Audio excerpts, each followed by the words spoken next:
சரி வாங்க நம்ம டைம் மிஸ் பண்ணாம ஏபிக்குள்ள போகலாம். ஏபிக்கோட ஆரம்பத்துல நம்ம ஹீரோ ஃபாரஸ்ட்டுக்கு வந்துட்டான். நம்ம சூஹான் உள்ள போயிட்டு நல்லா அங்க தேடுறான். ஆனா 2 hour தேடியும் ஆனா என்னதான் தேடியும் உள்ள பீஸ்டுங்க இருக்கிற மாதிரியே இல்ல. அது ஏன்னா இதுக்கு முன்னாடி வந்தவங்களே இங்க இருக்கிற பீஸ்ட கொண்டுட்டாங்க.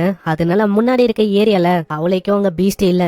சரி இன்னமும் உள்ள போய் பார்க்கலாம் ஃபாரஸ்டுக்குள்ள. இதே மாதிரி ஆளு போகும்போது ஒரு உல்ஃப் அங்க வரும். பரவாயில்ல, ஒரு உல்ஃபா இதை வச்சு டெஸ்ட் பண்ற வேண்டியதான். அதுவும் அங்க கடிக்கலான்னு வரும். ஆனா தண்டர் ஃபிஸ்ட் அடிக்க அவ்வளவுதான், ஒரே அடியில அதோட கதைய முடியுது.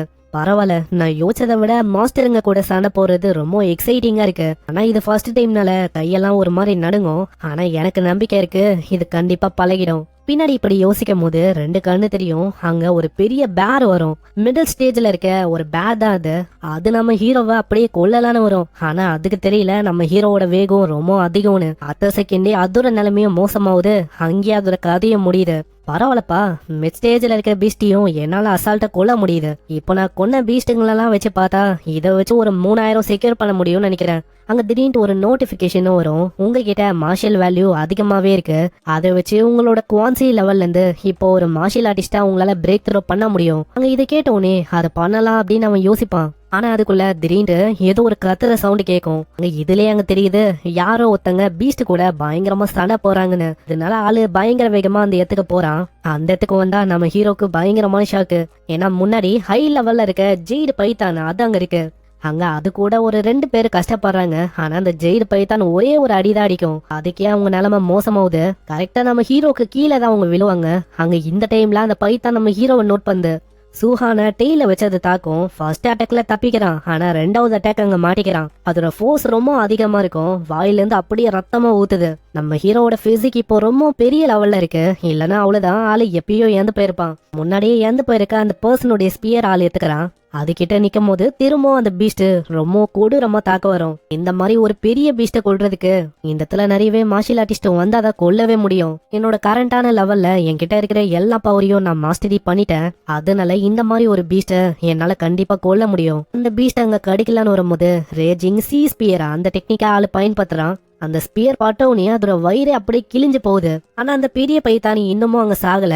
நம்ம சூஹானுக்கு ஒரு விஷயம் அங்க புரியுது, இந்த அட்டாக் கண்டிப்பா பத்தாது, இன்னமும் ஏகப்பட்ட அட்டாக்ஸ அட்ட டைம்ல பண்ணணும்னு நினைக்கிறேன். இந்த வாட்டியா அதோட தலைக்கு நெருக்கமா அவன் தாக்குறான். அங்க இதே மாதிரி 1 by 1 அவன் தாக்கிங்கன்னு இருக்கான். இதோட பாடி ரொம்ப பெருசா இருக்கனால அவ்வளவு சீக்கிரத்துல இதை கொல்ல முடியல. ஆனா தொடர்ந்து இந்த மாதிரி பண்ணும் போது இதோட பாடி ரொம்ப வீக் ஆயிடும். அதுக்கப்புறமா ஒரு ஃபைனல் ஸ்ட்ரைக்கை வச்சு மொத்தமா இதை முடிக்க முடியும். கரெக்டா அங்க வாழை பாக்குறான். வாழை பார்த்தோன்னே ஒரு தண்டர் ஃபிஸ்ட் அடிக்கிறான். ஆனா அது அப்பயும் அசர்ற மாதிரி இல்ல. இந்த ஜெயிண்டான பைத்தான் கூட சண்டை போறதுனால நான் டயர்ட் ஆகுறேன். ஆனா என்ன ஒண்ணு, இதுதான் சண்டையில ஒரு சேஃபான முறை. ஏன்னா நம்ம ஹீரோவோட பிளான் என்னன்னா அதை கண்ணா பின்னன்னு பின்னாடியும் முன்னாடியும் தாக்கி அதை இன்னமும் நல்லா களைப்பாக்கிட்டு கடைசி மூவை வச்சு அதை முடிக்கணும். ஆல்ரெடி நம்ம ஹீரோ பண்ண தாக்குதல்ல அந்த பெரிய பைத்தான் பயங்கரமா அங்க ஷேக் ஆயின்னு இருக்கு. இன்னமும் கொஞ்சம் அடிதான், கொஞ்சம் அடியில மொத்தமா முடிக்க முடியும். அங்க திரும்பவும் அதோட கதையை முடிக்கலான்னு போகும்போது திடீர்னு யாரோ ஒருத்தங்க பின்னாடி வர மாதிரி ஃபீல் ஆகும். அத்தா ஒரு மொட்டை பயங்கர வேகமா நம்ம ஹீரோவை கொல்றதுக்கு வரான். ஆனா நல்ல வேலை கரெக்டான டைம்ல கைய வச்சு அவன் பிளாக் பண்றான். இருந்தாலும் ஃபோர்ஸ் ரொம்ப அதிகமா இருக்கும். நம்ம ஹீரோ அப்படியே சைடா போய் விழுறான். ஆமா, நீங்கெல்லாம் யாரு, எதுக்காக இங்க வந்திருக்கீங்க, திரும்பவும் நம்ம சந்திப்போம் அப்படின்னு எதிர்பார்க்கல. ஆனா ஏதோ ஒண்ணு, நாங்க எல்லாருமே இங்க வந்திருக்கிறதுக்கு காரணம் அந்த பெரிய ஜெயிடு பைத்தான், அது எங்களுக்கு வேணும். அதனால கொடுக்குறியா ராசா? ஆனா நான் சுத்தமா யோசிக்கல. ஸ்டார்டிங்ல நீ தனியா போகும்போது அவ்வளவுதான், உன்னோட கதை முடிஞ்சிரும், நீ செத்துருவ அப்படின்னு தான் நான் யோசிச்சேன். ஆனா நான் எக்ஸ்பெக்ட் பண்ணல நீ இந்த அளவுக்கு லக்கா இருப்ப, உனக்கு இன்ஜர்டான ஒரு பைத்தான் கிடைக்கும்னு. ஆனா இப்போ அந்த பைத்தான் எங்களுக்கு சொந்தம். ஏன்னா அந்த பைத்தானோட நிலைமை ஆல்ரெடி மோசமா இருக்கு. நம்ம ஹீரோ தாக்குன தாக்குதல்ல அது அழியிற நிலைமையில இருக்கு.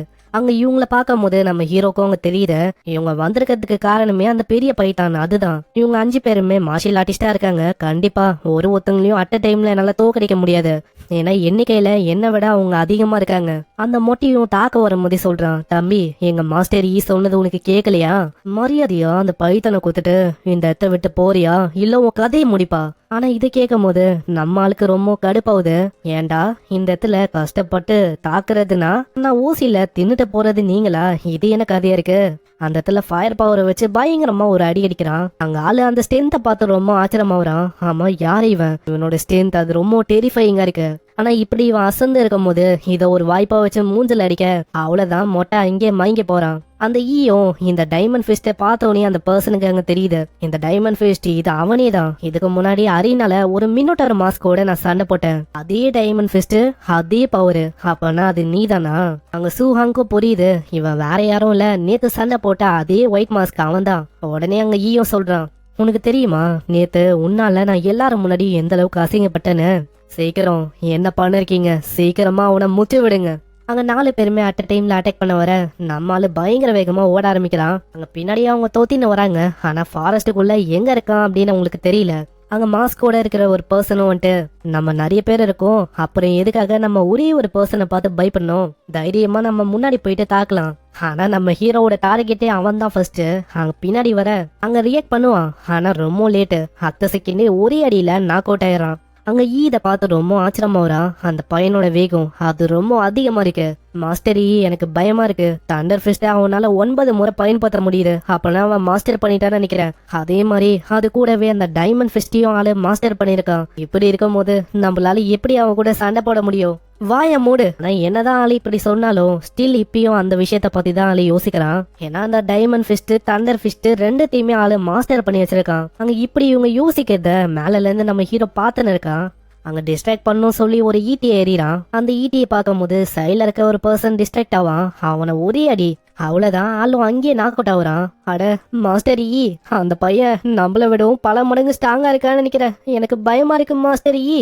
என்ன சொல்ல இருக்க நீ, என்ன பைத்தியமா? அவன் இன்னைக்கே சாகணும். ஆனா திரும்பவும் நம்ம ஆளு பேய் மாதிரி வந்துட்டு ஒரே ஒரு அடி அங்கேயே ஆளு நாக் அவுட் ஆகுறான். அங்க இன்னமும் அந்த ஈ அந்த பையனுக்கு தெரியல. ஏன்னா கொஞ்ச நாளைக்கு முன்னாடி ஆளு ரொம்ப வீக்கா இருந்தான், கொஞ்ச நாள் கூட ஆகல, அதுக்குள்ள எப்படி இவன் இந்த அளவுக்கு ஸ்ட்ராங் ஆனா அப்படின்னு நம்ம ஈ அங்க யோசிக்கிறான். நம்ம சூஹான் பின்னாடி காத்து மாதிரி வந்துட்டு போவான். அதை பார்த்தோன்னே ஆளுக்கு பயமாவுது. அங்க இங்கன்னு பாக்குறான். ஹேய், ஃபைனலி நீதான் இருக்க. ஈ அவனோட ஃபேமிலி மூவ் வாய்ட் ஃபிங்கர் அதை அவன் பயன்படுத்துறான். ஆனா ஜஸ்ட் மிஸ், கரெக்டா நம்ம சூஹான் அங்க தப்பிக்கிறான். அந்த வாய்ட் ஃபிங்கர் எந்த அளவுக்கு பவரா இருக்குன்னா பின்னாடி இருக்க அந்த ட்ரீ அதுவே ஒரே அடியில அழிஞ்சு போகுது.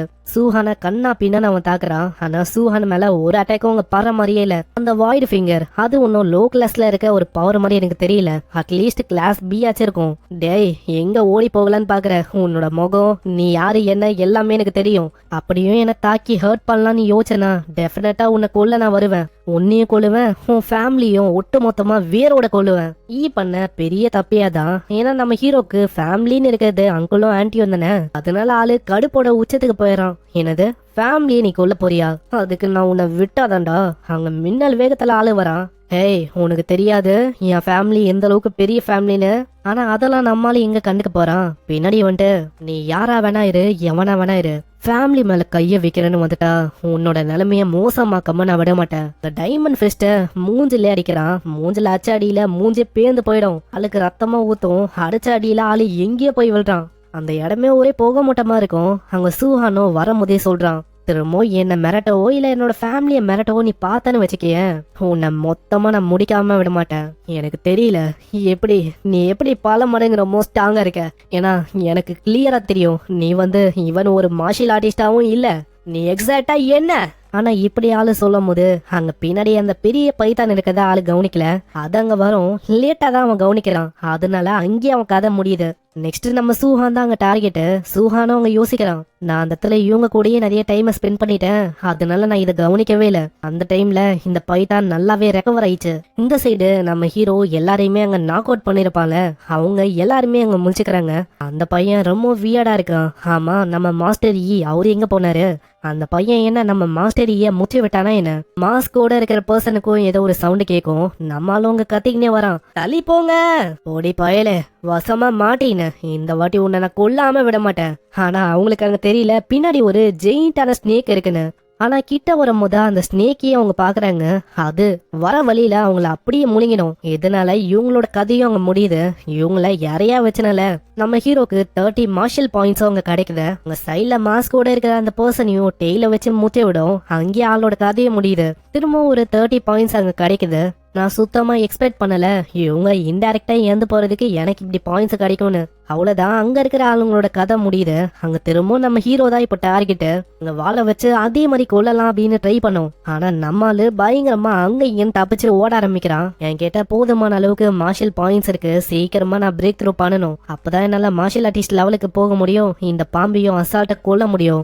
ஒன்ஸ் மார்ஷல் ஆர்டிஸ்ட் லெவலுக்கு போயிட்டானா இப்ப இருக்கிற அந்த பவர் எல்லாமே அதிகரிக்கும். ஆளோட ஸ்ட்ரென்த்தும் முன்ன இருக்கிறத விட டபுள் ஆயிடும். அங்க நல்லா பார்க்கும்போது ஒரு கேவ் அங்க இருக்கும். அதை பார்த்தோன்னே ஒரு நல்ல ஐடியா வருது. கேவுக்குள்ள போயிட்டு என்னோட மார்ஷல் பாயிண்ட்ஸை என்னோட பாடியில போட்டு இன்னமும் பவரை டபுள் ஆக்கிடலாம். அதே மாதிரி செம்ம வேகமா வரான். அந்த பாம்பு அப்படியே பயங்கர வேகமா முட்டும். ஆனா நம்மால எப்படியோ அவங்க கேவுக்குள்ள போயிடறான். ஆனா அந்த பாம்பால உள்ளெல்லாம் நுழைய முடியல. அந்த பெரிய பைத்தானோட தலையும் வசமா மாட்டிக்கும். கண்ணா பின்னு அது துடிக்க ஆரம்பிக்குது. ஆனா நம்மால அந்த பைத்தானை கண்டுக்கவே இல்ல. நம்ம ஹீரோவோட மார்ஷல் பாயிண்ட்ஸ் அது 504 இருக்கும். நம்ம ஹீரோ டக்குன்னு அவனோட பாடியில எல்லா பவரையும் போட பாடியோட வைட்டாலிட்டி அப்படி ஏற ஆரம்பிக்குது. என்னோட உடம்பே பயங்கரமா பேர்ன் ஆகுற மாதிரி இருக்கு. எனக்கு எப்படி ஃபீல் ஆகுதுன்னா ஏதோ மேக்மா என்னோட உடம்புல ஒன்னா எப்படி இருக்கும் அந்த மாதிரி இருக்கு. இதே மாதிரி வைட்டாலிட்டி 100க்கு வர அவ்வளவுதான் நம்ம ஹீரோ ஃபர்ஸ்ட் டிஎல்ல இருக்க மார்ஷல் ஆர்டிஸ்டா மாறான். அங்க கையில நல்லா பவரை முறிக்கிட்டு, ஏய் பாம்பு, இப்போ உன்னோட டர்ன். எவ்வளவு நேரமா என்ன நல்லா ஓட விட்ட, ஆனா இதுக்கு மேலேயும் உன்னை நான் ஓட விட மாட்டேன். பவர் எல்லாத்தையுமே தண்டர் ஃபிஸ்ட்ல போட்டு ஒரு பயங்கரமான அடி அடிக்கிறான். அந்த பைத்தான் அப்பயும் அடங்குன மாதிரி இல்ல. அங்க டைமண்ட் ஃபிஸ்ட வச்சு ஆளு தாக்குறான். கரெக்டான வாய்ப்பு கிடைக்கும் போது ஸ்பியரை வச்சு வயிற்றுலயே ஒரு குத்து. இதனால அது பயங்கரமா கத்த ஆரம்பிக்கும். இத ஒரு வாய்ப்பா வச்சு தண்டர் ஃபிஸ்ட மண்டைக்கு நடுவுலயே ஓங்கி ஒண்ணு வைக்கிறான். இதனால அவ்வளவுதான், அங்கேயே அதோட கதைய முடியுது. போக மூட்டை போனோனே இந்த அளவுக்கு ஒரு பெரிய கிரியேச்சரை கொண்டனால நம்ம ஹீரோக்கு 92 மார்ஷல் வேல்யூ அங்க கிடைக்குது. எப்படியோ இந்த பீஸ்ட கொண்டுட்டேன். ஆனா பீஸ்ட கொண்டதுக்கு காதை நம்ம கொண்டு போற மாதிரி இருக்கும். ஒரு பைத்தானுக்கு காதே இருக்காது. அப்போ நான் எதை கொண்டு போறது இப்படின்னு ஆளு முழிக்கிறான். இதுக்கப்புறம் ஆளு ஈ கிட்ட வரான். ஈ கிட்ட ஏதாச்சும் வேல்யூபிளா ஐட்டம் இருக்குமா அப்படின்னு பாக்குறான். அந்த இடத்துல இதுக்கு முன்னாடி அவன் பயன்படுத்தின வாய்ட் பிரேக்கிங் ஃபிங்கர் அந்த டெக்னிக்கான ஒரு புக் இருக்கு. இதை வச்சு ஆளால அங்க கத்துக்க முடியும். பக்கத்திலே கேவ் இருக்கும். அங்கேயே நைட்டோட நைட்டா பிராக்டிக்ஸ் பண்ண ஆரம்பிக்கிறான். அந்த க்ளோனால வாய்டு ஃபிங்கரை நல்லாவே அங்க பண்ண முடியுது. அது கூட ட்ரைனிங் பண்ண அப்படியே பர்சன்டேஜும் 70, 90 ஏற ஆரம்பிக்குது. வெற்றிகரமா நம்ம ஹீரோ அந்த டெக்னிக்கை மாஸ்டரும் பண்றான். பரவாயில்ல, இது கிளாஸ் பில இருக்க ஒரு டெக்னிக்கா இருந்தாலும் உண்மையிலேயே நல்லா இருக்கு. சரி, ஒரு மாஸ்டருக்கு அனுப்பிச்சு அது கிட்ட இதை டெஸ்ட் பண்ணி பார்க்க வேண்டியதா. 3 நாளுக்கு அப்புறமா ஒரு மிகப்பெரிய பேட் நம்ம ஹீரோ முன்னாடி அப்பியர் ஆகும். ஆனா வாய்டு பிரேக்கிங் ஃபிங்கரை வச்சு ஒரே அட்டாக்ல மொத்தமா முச்ச விடுறான். பரவாயில்ல, நான் சொல்லியே ஆகணும், வாய்டு பிரேக்கிங் ஃபிங்கர் இது உண்மையிலேயே நல்லா இருக்கு. ஏன்னா இத மொத்தமா நான் மாஸ்டர் பண்ணிட்டேன். சரி, ஏதோ ஒண்ணு நிறைய பீஸ்ட ஹன் பண்ணிட்டேன். இத போயிட்டு விற்க வேண்டியதான். இதுக்கப்புறம் ஆளு பேஸுக்கு வரான். அந்த இடத்துல என்னன்னு தெரியல, ஒரே ஒரு சைட்ல பயங்கர கூட்டமா இருக்கு. அங்க இருக்கிற 3 பேருக்கு ஆமா என்ன விஷயம் அப்படின்னு அங்க தெரியல. கிட்ட போய் பார்த்தாதான் தெரியுது, வேற யாரும் இல்ல, நம்ம ஹீரோ தான். 72 இனிஷியல் ஸ்டேஜ்ல இருக்க பீஸ்டும் 83 மிடில் ஸ்டேஜ்ல இருக்க பீஸ்ட் 17 ஹை ஸ்டேஜ்ல இருக்க பீஸ்ட் டோட்டலா கிட்டத்தட்ட 4 லட்சம் இதுக்கு பணம் உங்களுக்கு கிடைக்கும். அங்க எல்லாருமே நம்ம ஹீரோவை யாரா இவன் மாஸ்டரஸா இப்படி ஹன் பண்ணிருக்கான் அப்படின்னு தான் பாக்குறாங்க. அந்த இடத்துல நம்ம சூஹானும் யோசிக்கிறான், தேவையில்லாம அதிகமா நான் ஹன் பண்ணிட்டனோ, ஏன்னா இதனால என் மேலதான் பெரிய டவுட் வந்து அவங்களுக்கு கிரியேட் ஆகும். அங்க திடீர்னு அந்த பேஸ்ல ஒரு மிகப்பெரிய பிளாஸ்ட் ஏற்படும். அங்க மத்தவங்களுக்கு புரியல, ஆமா என்ன ஆச்சு, என்ன விஷயம், எதுக்காக இப்படி பிளாஸ்ட் ஆச்சு. பார்த்தா ஈயோட அப்பா தான். அங்க ஈயோட அப்பாவும் வரும்போதே சொல்றாரு, இந்த இடத்த விட்டு ஒரு ஈ காக்கா கூட வெளியில போக கூடாது, எல்லாருமே இங்கதான் இருக்கணும், புரியுதுல. அங்க முன்னாடி ஒரு பர்சனும் வந்துட்டு, ஆமா சூப்பர்வைசர் ஈ என்ன ஆச்சு, என்ன ஆச்சா, என்னோட ஈ அவனும் கூட போன 4 மார்ஷல் ஆர்டிஸ்ட் எல்லாருமே போன இடத்துல இறந்து போயிட்டாங்க. யாருக்கு ஒன்னான்னு தெரியல, ஏதோ ஒரு பர்சன் தான் கொண்டு இருக்கான். அவன் இங்கதான் எல்லாருக்கும் இடையில இருக்கான்னு நினைக்கிறேன். அதனால என்ன பண்ணுவீங்களா எனக்கு தெரியாது, கொன்ன அந்த பர்சன் அவன் வந்து எனக்கு வேணும். ஈ இறந்து போயிட்டான் அப்படின்னு கேட்கும் போது அங்க இருக்கிற ஆளுங்களுக்கு சந்தோஷமா இருக்கு. ஏன்னா ஆளு இதே மாதிரி தான் வருவான், மத்தவங்க கிட்ட ராபரி பண்றது இந்த மாதிரி வேலையை பண்ணிருப்பான். அதனால இது ஒரு நல்ல விஷயம் அப்படின்னு தான் யோசிக்கிறாங்க. ஆனா ஈயோட அப்பா அங்க வெற மாதிரி இல்ல, இங்க இருக்கிற யாரையுமே நான் போக விட மாட்டேன். ஏன்னா ஈயோட பேக்ல பி ரேங்க்ல இருக்க ஒரு மார்ஷல் ஸ்கில் அதுக்கான புக் இருந்துச்சு, அதுவும் இப்ப மிஸ்ஸிங்கா இருக்கு. அப்பனா யாரோ ஒருத்தங்க அந்த புக்கை வச்சுன்னு இருக்கீங்க. அதனால டவுட் கிளியர் ஆகுற வரைக்கும் இந்த இடத்த விட்டு ஒரு ஈ காக்கா கூட வெளியில போக கூடாது. அங்க நம்ம ஹீரோவும் யோசிக்கிறான், உண்மையை சொன்னா அங்க ஈய கொன்னது நான் இல்ல, இந்த ஜெயிண்டான பைத்தான் அதுதான் அங்க கொன்னுச்சு. அதனால தான் அவன் இறந்து போனான். சோ அதனால என்ன ட்ராக் பண்ணலாம் அங்க வாய்ப்பே இல்ல. ஆனா திடீர்னு ரிசப்ஷனிஸ்ட் லேடியும் போயிட்டு ஈயோட அப்பா கிட்ட ஏதோ ஒரு விஷயத்த கொசு கொசுன்னு அங்க சொல்லும். அங்க அது சொன்னோன்னு என்னன்னு தெரியல, அவரும் நம்ம ஹீரோவா அங்க பாக்குறாரு. அந்த கேங்கே நம்ம சூஹான் கிட்ட வரும். சூஹான் கிட்ட வந்துட்டு, ஒடிப்பையா நான் என்ன கேள்விப்பட்டேன்னா ரீசெண்டா நிறைய பீஸ்ட கொண்டு கிட்டத்தட்ட 4 லட்சத்தை நீ ஏர்ன் பண்ணிருக்க. அப்பனா எனக்கு உன் மேலதான் ரொம்ப அதிகமா டவுட் இருக்கு தம்பி.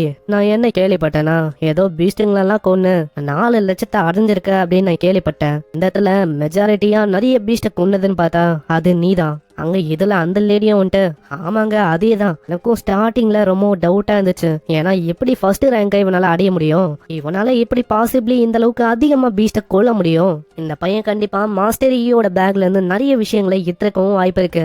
அதனால நீங்க தேர்ற அந்த மார்ஷல் ஆர்ட்ஸ் அதோட புத்தகமும் அதுல இருக்க நிறையவே சான்ஸ் இருக்கு. ஒரு 2 பர்சனும் வர போதே சொல்றாங்க, தம்பி தேவை இல்லாம நீ ரெசிஸ்ட் பண்ண வேணாம். இல்லன்னு வச்சுக்கோயேன் இந்த இடத்துல உன் நிலைமை ரொம்ப மோசமாயிடும். ஆனா கண்ணை மூடி திறக்கிறதுக்குள்ள செம்ம வேகமா அங்க ஸ்பியரை நம்ம ஹீரோ முன்னாடி நிப்பாட்டான். அங்க இத பாக்குற ஆளு ரொம்ப பயந்து போறான். ஏன்னா வேகம் அந்த அளவுக்கு ரொம்ப அதிகமா இருக்கும். ஆமா தம்பி நீ என்ன பண்ணிருக்க உனக்கு தெரியுதா? இவன் எப்படி இந்த அளவுக்கு வேகமா இருக்கான். நான் அவன் ஸ்பியரை எடுக்கிறது பார்க்க கூட இல்ல. நீங்க தேவையில்லாம சும்மா சும்மா என்ன சீண்டி பாக்குறீங்க. ஸ்டார் சிட்டியோட நம்பர் 1 ஹை ஸ்கூல் ஸ்டூடெண்ட் தானா? அங்க இதை கேட்டோன்னே ஈயோட அப்பாவும் அங்க யோசிக்கிறாரு. அந்த ஹை ஸ்கூலோட பிரின்சிபல் அவன் ஒரு மாதிரி பைத்தியக்காரன்னு சொல்லலாம். ஸ்டூடெண்ட்ஸ் மேல தப்பி தவறி நான் ஏதாச்சும் ஒரு அக்யூசியேஷனை வச்சுனா அவ்வளவுதான். அவரு ப்ரொடெக்ட் பண்றதுக்கு என்ன வேணா பண்ணுவான். அதனால கொஞ்சம் யோசிக்க வேண்டிய விஷயமா இருக்கு. ஆனா இந்த பையன் மேல எனக்கு ரொம்ப அதிகமா டவுட்டாவும் இருக்கு. ஒருவேளை அவன் இந்த அளவுக்கு பீஸ்டுகள்ல உண்மையிலே ஹன் பண்ணிருக்கானா? உண்மையாவே அவன் ஒரு ஜீனியஸா இருக்கதான் வாய்ப்புகள் ரொம்ப அதிகம். அப்படி உண்மையா இருந்தா இவன் கிட்ட கேட்கறது இப்போ வேஸ்ட். இருந்தாலும் டவுட் இருக்கு. இதனால கிட்ட வந்துட்டு, ஹேய் எங்க ஃபேமிலியோட ஒரு சீக்ரெட்டான டெக்னிக் அது அந்த மார்ஷியல் ஆர்ட்ஸ் புக்ல இருந்துச்சு, அது அங்க காணும். அதனால எனக்கு எப்படியாச்சும் அந்த கல்பிரேட் கிடைச்சே ஆகணும். சோ உனக்கு நான் என்ன சொல்ல வரேன்னு புரியும்னு நினைக்கிறேன். நீ கொஞ்சம் கோஆப்ரேட் பண்ணா நல்லா இருக்கும். ஆனா நீங்க பண்ற விஷயம் உங்களுக்கே நல்லதா பல்லையா? தேவையில்லாம தப்பா என் மேல நீங்க சந்தேகப்படுறீங்க. சரி இப்போ இதுதான் விஷயம். நான் காம்பன்சேட் பண்ற விதமா 10,000 அவ்வளவு உனக்கு தரேன், ஓகேவா? இல்ல 10,000 பத்தாது, 30,000.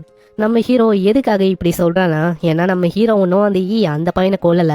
அந்த பையன் அந்த ஜெயிண்டான பைத்தானால இறந்து போனான். அதனால என் மேலாம் பழி வர வாய்ப்பே இல்ல. சரி நான் 30,000க்கே ஒத்துக்கிறேன். அங்க இதே மாதிரி ட்ரெஸ் பேக் நாங்க தேடும் போது அவளைக்கும் அங்க எதுவுமே அங்க கிடைக்கல. பாஸ் இங்க எதுவுமே இல்ல. சரி அவனை போக விடு. அதே மாதிரி 30,000 அதையும் கொடுத்துட்டு அனுப்பு. நல்ல வேலை அந்த டெக்னிக்கை லேர்ன் பண்ணிட்டு நான் அப்படியே மொத்தமா அந்த டெக்னிக்கை ஒரு தெரியாம அழிச்சிட்டேன். இல்லனா அவ்வளவுதான், இப்போதைக்கு நான் வசமா மாட்டிருப்பேன். அங்க பின்னாடி அவங்க தேட போறாங்க. இன்னொரு சைடு நம்ம ஹீரோவும் டிசைட் பண்றான், சீக்கிரமா வீட்டுக்கு போயிட்டு குளிச்சுட்டு சீக்கிரமா அசோசியேஷனுக்கு நான் போகணும். சீக்கிரமா நான் ஒரு மார்ஷியல் ஆர்டிஸ்டா ரெஜிஸ்டர் ஆகுறது நல்ல விஷயமா இருக்கும். ஏன்னா அப்பதான் என்னால இன்னமும் ஏகப்பட்ட டெக்னிக்கை அக்யூர் பண்ண முடியும். இதுக்கப்புறம் ஆளு ஹோட்டலுக்கு வரான். அந்த இடத்துல அவனோட மார்ஷல் வேல்யூ எவ்வளவு இருக்குன்னு அவன் செக் பண்றான். கிட்டத்தட்ட 534 மார்ஷல் வேல்யூ இருக்கு. இதை போட்டு அவன் இன்னமும் அவங்க ஸ்ட்ராங் ஆக முடியும். அவன் கிட்ட வாய்டு ஃபிங்கர் அதுக்கான டெக்னிக் இருக்கு, தண்டர் அந்த டெக்னிக்கும் இருக்கு, அந்த டைமண்ட் ஃபிஸ்ட் இது எல்லாத்தையுமே பர்ஃபெக்டா ஆளு மாஸ்டர் பண்ணிட்டான். பாயிண்ட்ஸும் கிட்டத்தட்ட 534 பாயிண்ட்ஸ் இருக்கும். அதை எங்க போடலாம் அப்படின்னு அவன் யோசிக்கிறான். வைட்டாலிட்டி அப்படின்னு ஒண்ணு இருக்கும், அதுல போற மூலமா மார்ஷியல் ஆர்ட்ஸோட ஸ்டேஜ் ஏறும். ஒரு 200 போற மூலமா ஏர்லி ஸ்டேஜ்ல இருந்து மிட் ஸ்டேஜுக்கு நம்ம ஹீரோவால அங்க போக முடியும். ஆனா எப்படி பார்த்தாலும் இன்னமும் ஏகப்பட்டது இருக்கும். அங்க நல்லா உத்து பார்த்தா ஸ்பிரிட்னு போட்டு 23 இருக்கும். அங்க பிசிக் மார்டல் அப்படின்னு போட்டு இருக்கும். என்கிட்ட எப்படியோ ஒரு 400க்கும் மேல நிறையவே பாயிண்ட்ஸ் இருக்கு. இந்த ஸ்பிரிட் இதுல போட்டு பார்க்கலாம். அங்க இது போட்டோன்னே பயங்கரமா அதுவும் ரைஸ் அப் ஆகும்.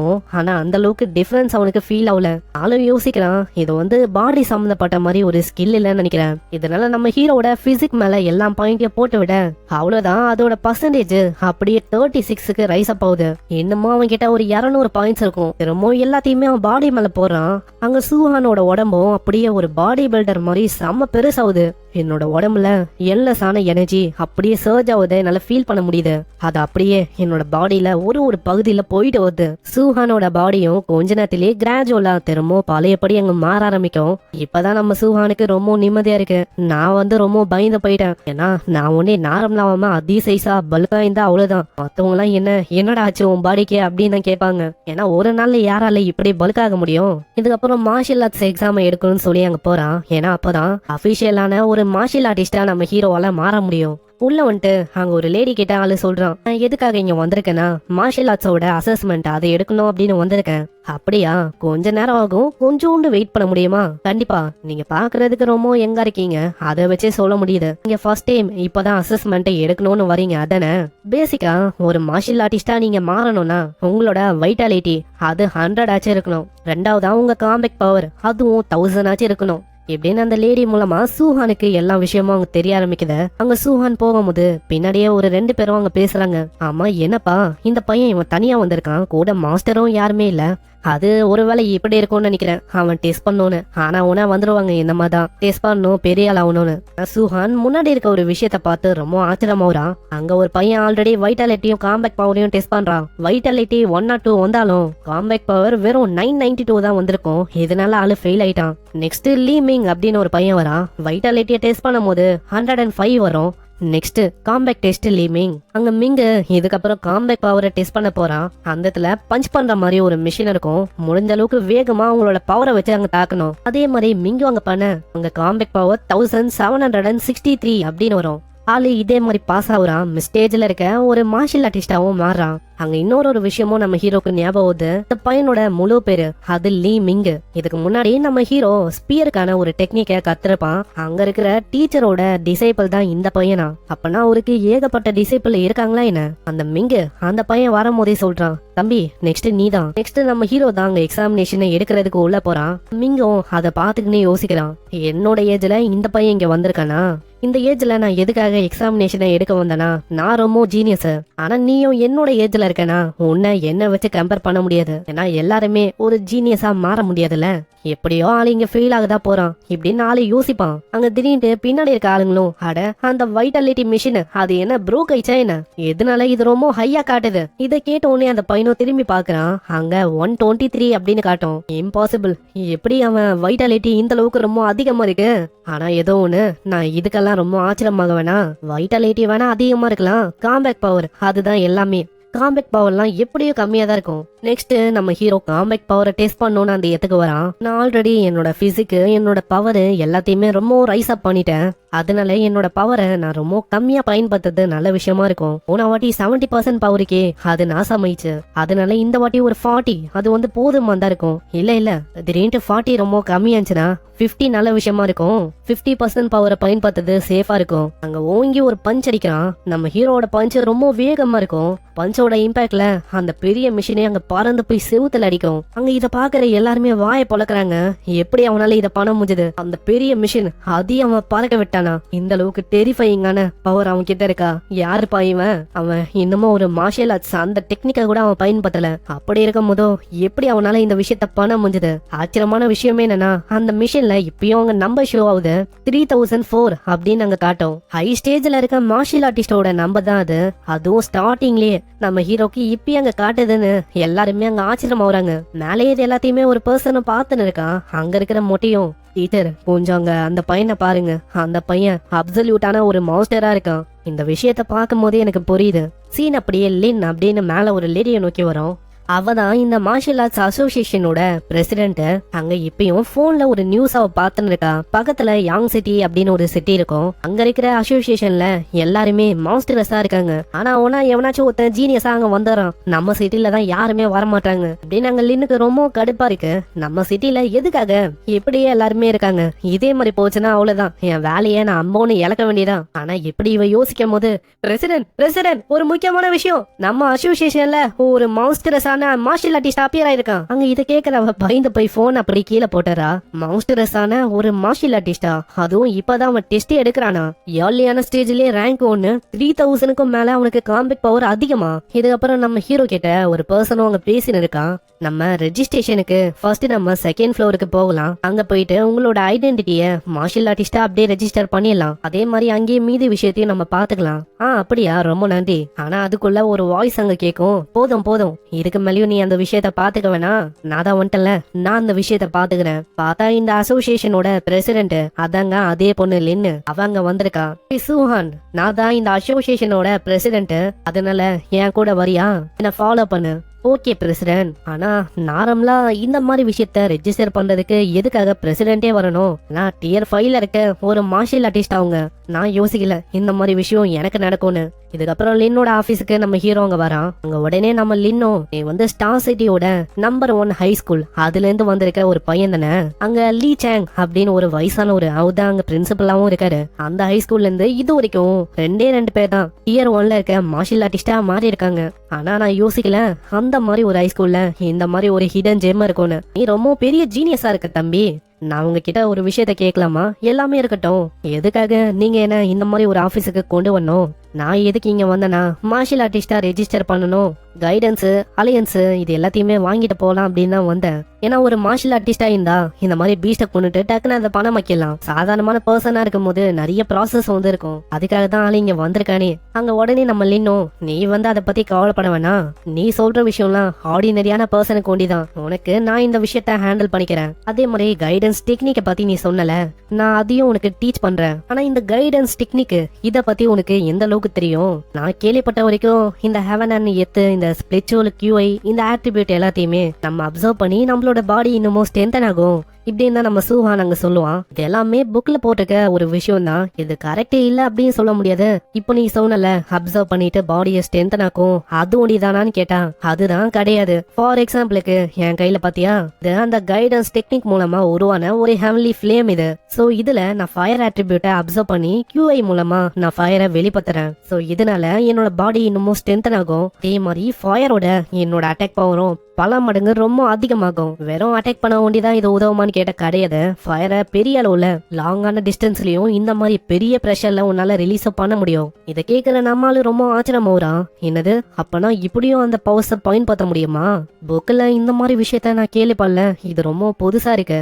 QI பொறுத்த வரைக்கும் 7 ஆட்ரிபியூட் இருக்கு. Metal, would, water, fire, earth, Thunder, wind. இந்த பவர்ஸை பயன்படுத்தும் போது உன்னோட பாடி பெரிய அளவுல ரொம்ப ஸ்ட்ராங்கா இருக்கும். இந்த 7 ஸ்பிரிச்சுவல் QIல ரொம்ப பவரோட இருக்கிறதுனா அது தண்டர், 2வது மெட்டல், 3rd ஃபயர். இதுல எந்த ஸ்பிரிச்சுவல் QI உன்கிட்ட இருக்கு அதுதான் விஷயமே. சில டைம் ரொம்ப ஸ்ட்ராங்கா இருக்கிற தண்டர், ஃபயர் இந்த மாதிரி விஷயம் உனக்கு கிடைக்கும். இல்லனா வீக்கா இருக்கிறத உனக்கு கிடைக்க வாய்ப்பு இருக்கு. நம்ம ஹீரோ கூட இதுக்கு முன்னாடி ஸ்பிரிட்ஸ் அப்படின்னு சொல்லி அதுல உன்னோட மார்ஷல் பாயிண்ட்ஸ போட்டிருப்பான். அதுவும் அங்க பயங்கரமா டெவலப் ஆயிருக்கும். ஆனா எந்த இம்ப்ரூவ்மெண்ட்டும் அவங்க தெரிஞ்சிருக்காது. அது வேற எதுவும் இல்ல, இந்த ஸ்பிரிச்சுவல் QI அதுதான். உடனே அங்க லீயும் அங்க பால் மாதிரி ஒரு விஷயம் இருக்கும். இதை நீ டச் பண்ற மூலமா உன்கிட்ட என்ன ஆட்ரிபியூட் இருக்கு அது வந்து உனக்கு தெரியும். அதுக்கேத்த மாதிரியே என்னால உனக்கு அதுக்கான கைடன்ஸ கொடுக்க முடியும். இந்த கிறிஸ்டல் பால நீ டச் பண்ணும்போது இப்ப பாத்தியா எனக்கு ஃபயர் ஆட்ரிபியூட் வந்திருக்கு. அதே மாதிரி இது எந்த அளவுக்கு ஹையரா க்ளோ ஆகுதோ அதுக்கேத்த மாதிரி உன்னோட பவர்ஸும் ரொம்ப ஹையான காம்பேக்டபிலிட்டியோட இருக்குன்னு அர்த்தம். இப்ப ஆர்டினரியா இப்பதான் அவிக்கனான ஒரு மார்ஷியல் ஆர்டிஸ்ட்னா அவங்களுக்கு 20ல இருந்து ஒரு 30% அந்த மாதிரி தான் இருக்கும். ஆனா எனக்கு அப்படி இல்ல, நான் 80%ல ஆல்ரெடி இருக்கேன். அதுவே ஆல்ரெடி அதிகம். உன்னோட வைட்டாலிட்டி, காம்பிக் பவர் இதெல்லாம் ஆல்ரெடி ரொம்ப அதிகம்னா அப்ப நீ கண்டிப்பா ஜீனியஸா இருப்ப. உன்னோட ஸ்கோர் 90 இருக்கவும் வாய்ப்பு இருக்கு. அதனால நீ ட்ரை பண்ணி பாரு. ஆனா நம்ம ஹீரோ இப்பயும் அவங்க யோசிக்கிறான். பிரசிடென்ட் லின்னு அவங்களே டியர் 5ல இருக்க ஒரு மார்ஷியல் ஆர்டிஸ்ட், ரொம்ப யங்கான ஜீனியஸ், அவங்களுக்கு 80% தான் அங்க வந்திருக்கு. அப்படி இருக்கும் போது எதுக்காக எனக்கு ரொம்ப எக்ஸாஜரேட் பண்ணி சொல்லணும் 90%? ஆனா தொட்டாத்த செகண்டே அங்க ஆட்ரிபியூட் அது காட்டும். ஒரு பயங்கரமான க்ளோ அது அப்பியர் ஆகுது. அங்க ஹீரோவும் ஆச்சரியமாவறான், லின்னும் ஆச்சரியமாவறா. அந்த ரூம் முழுக்க அப்படியே பளிச்சுன்னு எரியும். அங்க அந்த பொண்ணு ரொம்ப ஆச்சரியமாவறா. என்னது ஃபயரோட காம்பேக்டபிலிட்டி அது 100%? தம்பி உனக்கு தெரியுமா இதுக்கு என்ன மீனிங்னு? இல்லங்க எனக்கு வந்து தெரியாதே. அடே உன்னால ஃபயரை 100% பவரோட பயங்கரமா பயன்படுத்த முடியும். எனக்கு ஃபயர்ல 80% தான் காம்பேக்டபிலிட்டி, அப்போ உனக்கு 100. சோ என்ன விடவும் உனக்கு ஒரு பிரைட்டான ஃபியூச்சர் இருக்கு. அதனால ஃபியூச்சர்ல என்ன விடவும் நீ பெரிய பெரிய அச்சீவ்மெண்ட் பண்ண போறன்னு சிம்பாலிக்கா இங்க தெரியுது. நான் யோசிக்கல இந்த மாதிரி ஒரு சின்ன சிட்டில உன்ன மாதிரி ஒரு பெரிய மாஸ்டரை ப்ரொடியூஸ் பண்ண முடியும்னு. ஆனா நம்ம ஹீரோ அந்த பாலை பாத்துக்கினே யோசிக்கிறான். ஃபயர் ஆட்ரிபியூட் அது இருக்கிறது நல்ல விஷயம் தான். ஆனா எனக்கு தண்டர் ஆட்ரிபியூட் அது இருந்தா நல்லா இருக்கும். ஏன்னா அதுதான் இருக்கிறதுலே பவர். ஆனா திடீர்னு ரொம்ப பல்ச்சுன்னு இதுக்கு முன்னாடி க்ளோ ஆன மாதிரி இப்பயும் அங்க க்ளோ ஆகுது. அதான் தண்டர் ஆட்ரிபியூட்டும் அங்க 100%ல இருக்கு. பிரசிடென்ட் லின் என்னோட தண்டர் ஆட்ரிபியூட் அதுவும் 100%ல இருக்குன்னு நினைக்கிறேன். லின் அங்க யோசிக்கிறான். ஆமா தண்டர் ஆட்ரிபியூட் ஃபயர் ஆட்ரிபியூட் ரெண்டுமே 100%. இது என்ன ரியலா ஃபேக்கா? இவன் அநியாயத்துக்கு மாஸ்டரஸா இருக்கான். அங்க திரும்ப அது க்ளோ ஆகும். இந்த வாட்டி பச்சையா விண்ட் ஆட்ரிபியூட்டும் 100% அப்படின்னு வருமா? நம்ம ஹீரோ அங்க லின் கிட்ட சொல்றான். பிரசிடென்ட் லின், எனக்கு தெரிஞ்சு என்னோட விண்ட் ஆட்ரிபியூட்டும் 100% இருக்குன்னு நினைக்கிறேன். இல்ல இல்ல இல்ல, அதுக்கு வாய்ப்பே இல்ல. இதே மாதிரி கொஞ்ச நேரம் போகுது, அங்க எல்லா ஆட்ரிபியூட்டும் நம்ம ஹீரோக்கு 100% இருக்கு. அங்க லின்னால இப்போ எதையுமே அங்க நம்ப முடியல. அவ பாக்குறது கனவா இல்ல நினைவா அப்படின்னு அவளுக்கு தெரியல. எப்படி ஒரு பர்சன் கிட்ட 7 ஆட்ரிபியூட்டும் இருக்கும், அதுவும் எல்லாமே 100%ல இருக்கு. இதெல்லாம் என்ன கதையா இருக்குங்க? நான் வந்து இது வரைக்கும் என்ன யோசிப்பேனா, நான் தான் ஒரு பெரிய மார்ஷியல் ஆர்டிஸ்ட் அப்படின்னு நான் யோசிச்சிருந்தேன். ஆனா எல்லாமே மாத்துற விதமா எல்லா விஷயமும் மாறி போச்சு. ஏன்னா என்ன விடவும் பெரிய பெரிய ஆளுங்க இந்த உலகத்துல இருந்தாங்க. அவங்க என்ன விடவும் பல மடங்கு ரொம்ப ஸ்ட்ராங்கா இருந்தாங்க. அப்பதான் எனக்கு ரியலைஸ் ஆச்சு, நான்லாம் அவங்க முன்னாடி எதுவுமே இல்லைன்னு. அதே மாதிரிதான் நம்ம ஹீரோவும் பயங்கர ஸ்ட்ராங்கா இருக்கான். இப்போ நம்மளால யோசிக்கிறான், என்கிட்ட 7 ஆட்ரிபியூட்டும் 100%ல இருக்கு அப்படின்னா தண்டர் ஆட்ரிபியூட்டை ஒண்டி கல்டிவேட் பண்ணா அது நல்லா இருக்காது, மத்த ஆட்ரிபியூட் எல்லாமே வேஸ்டா போற மாதிரி ஆயிடும். இது ரொம்ப கஷ்டமான விஷயமா இருக்கே, நான் எதை தேர்ந்தெடுக்கிறது? இதனால டைரக்டா லின்னு கிட்டே அவன் கேக்குறான், பிரசிடென்ட் லின், உங்களால எல்லா ஆட்ரிபியூட்கான மேனுவலையும் எனக்கு தர முடியுமா? தரலாம், அதுல பிரச்சனை இல்ல.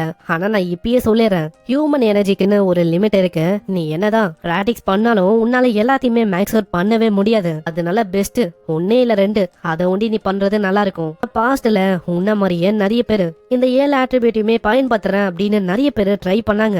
ஆனா எல்லாருமே கடைசி வரைக்கும் டியர் 1ல இருக்க மார்ஷியல் ஆர்டிஸ்டா தான் இருந்தாங்களே. அவங்களால அதுக்கு மேல போகவே முடியல. லின், உண்மையை சொன்னா என்னால சரியா டிசைட் பண்ண முடியல. அதனால ஃபர்ஸ்ட் நான் ட்ரை பண்ணிட்டு அதுக்கப்புறமா டிசைட் பண்றேன். சரி, அப்புறம் உன் இஷ்டம். ஏன்னா உன்ன மாதிரி மாஸ்டரஸான ஒரு பர்சனுடைய டேலண்ட் அது இதனால வேஸ்டா போக கூடாது, அத நான் சொல்றேன். அதே மாதிரி சூஹான், இதுக்கப்புறம் உன்னோட ஸ்கூல்ல ஒரு எக்ஸாமினேஷனும் நடக்க போகுது, ஞாபகம் இருக்கா? ஆமா, எதுக்காக நீங்க அதை பத்தி பேசுறீங்க? உனக்கு தெரியுமா, ரீசெண்டாவே மத்த ரேசஸ் கூட நம்ம ஹியூமன்ஸுக்கும் வார் மிகப்பெரிய அளவுல போயின்னு இருக்கு. அதனால நேஷன்ல எல்லாருமே பெரிய அளவுல ஜீனியஸான ஆளுங்களை ஸ்கூல்ல எப்பயுமே இறக்குவாங்க. இப்ப நடக்க போற எக்ஸாம்லயும் ரொம்ப ஜீனியஸான ஆளுங்க தான் உன்னோட எக்ஸாமினேஷனுக்கு வருவாங்க. ஒரு நேஷன்ல இருந்து வர ஆளுங்க கிட்ட அதிக அளவுல பெரிய ரிசோர்சஸும் இருக்கும், உங்களோட பவரும் அதனால பெரிய அளவுல இருக்கும். அதனால இதுக்கப்புறம் நடக்க போற அந்த எக்ஸாமினேஷன்லாம் ரொம்ப பயங்கரமா இருக்கும். சோ இப்ப நடக்க போற இந்த எக்ஸாமினேஷன் இதுல, அதனால உங்க ஸ்கூல்ல நடக்க போற அந்த எக்ஸாமினேஷன் இதுல நீ ஃபர்ஸ்ட் பிளேஸ் செக்யூர் பண்ணிட்டனா என்னால உனக்கு ரெக்கமெண்டேஷனை கொடுக்க முடியும், பெரிய அளவுல உனக்கு உதவியாவும் இருக்க முடியும். என்னது 10,000 ரேசஸ்க்கு இடையில அந்த வாரா, அது என்ன?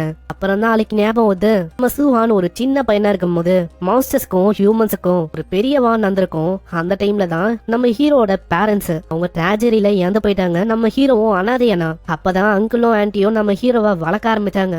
இதெல்லாம் ஞாபகம் வரும்போது ஆளு இன்னுமா அங்க ஃபயர் அப் ஆகுறான். எனக்காக இல்லனாலும் மத்தவங்களுக்காக நான் மத்தவங்களை இழக்க மாட்டேன், மத்தவங்களை நான் ப்ரொடெக்ட் பண்ணுவேன். அதுக்கு நான் பல மடங்கு மாஸ்டர்ஸாவும் ஸ்ட்ராங்காக தயாரா இருக்கேன்.